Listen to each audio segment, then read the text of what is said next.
हाँ, आफ्ताब आलम जी एनएससी में कैसे शेयर खरीदेंगे, मुझे तो समझ में नहीं आ रहा है।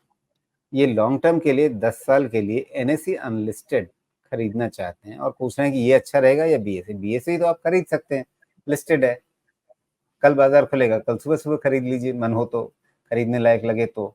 एनएससी आप खरीदेंगे कैसे? वो जो ब्रोकर्स, जो इसके मेंबर्स हैं, उनका कुछ अनलिस्टेड मार्केट चल रहा है क्या? एनएससी का एक ग्रे मार्केट में वैल्यूएशन चलता है, लेकिन चूँकि मैं अनलिस्टेड स्पेस को ट्रैक नहीं करता, इसलिए मैं वहाँ पे कमेंट नहीं कर पाऊँगा। लेकिन कहीं न कहीं एनएससी का ग्रे मार्केट प्रीमियम बीएससी के भी वैल्यूएशन को इम्पैक्ट करता है। तो आज की तारीख में आप मोर डिजिटाइज़्ड अगर इंडेक्स की बात कर सकते हैं, तो एनएससी मोर डिजिटाइज़्ड है, इसलिए वहाँ से बीएससी अपनी वैल्यू भी इन्फर करता है।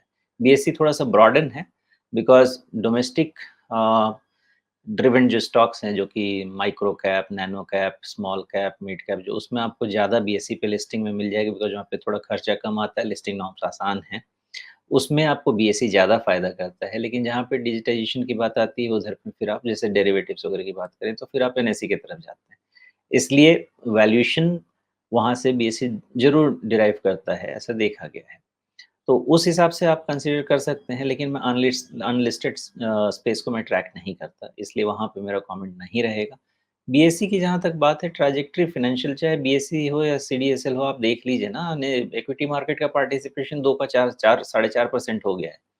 यही 8 होगा, यही 10 होगा, यही 12 होगा, 15 होगा, सब होगा, बिकॉज़ अल्टीमेटली आपका डिस्पोजेबल इनकम बढ़ेगा और $2500 पर कैपिटा जीडीपी के ऊपर ना आपका जितना भी नेसेसरी रिक्वायरमेंट है, कंप्लीट हो चुका है। अब आप कोई भी आपका आता है, तो थोड़ी आप जाके चावल, दाल, सब्ज़ी खरीदने वाले हैं। अब आप जाके सब कुछ प्रीमियम खरीदने वाले हैं, तो उस सिचुएशन में आप इन्वेस्टमेंट का नेचर भी चेंज होगा, आपकी रिस्क लेने की एबिलिटी बढ़ेगी, आपकी अवेयरनेस बढ़ेगी। इन दैट वे ये बीएसई, सीडीएसएल, ये सारे आपके अच्छे फ्यूचर वाले स्टॉक हैं।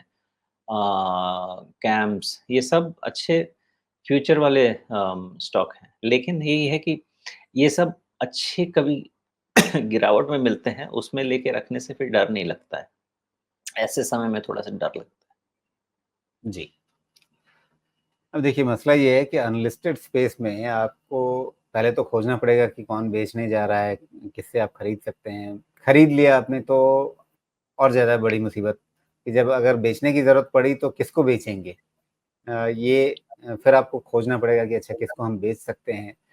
वैल्यूएशन का जो मतलब फिर मामला रहेगा, किस भाव पे आप खरीदेंगे, बेचेंगे। यहाँ तो आपको लिस्टेड स्पेस में हर दिन, हर मिनट, हर पल आपको प्राइस डिस्कवरी हो रही है। आपको पता है इस भाव पे बिकेगा, इस भाव पे हम खरीद सकते हैं, इस भाव पर बेच सकते हैं।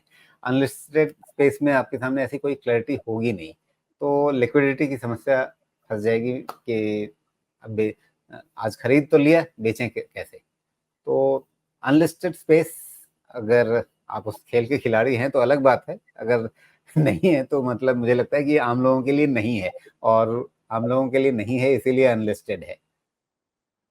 तो जब एनएससी की लिस्टिंग होगी उसके बाद आप वापस इसको अपने रडार पे लाइए। उससे पहले बीएससी को लेकर के शोमेशी ने अपनी राय दे दी है, उसके हिसाब से आप अपना सोचिए परखिए कि हाँ, इस भाव पे लेना है, किसी और भाव पे लेना है, वो फैसला आपका अपना।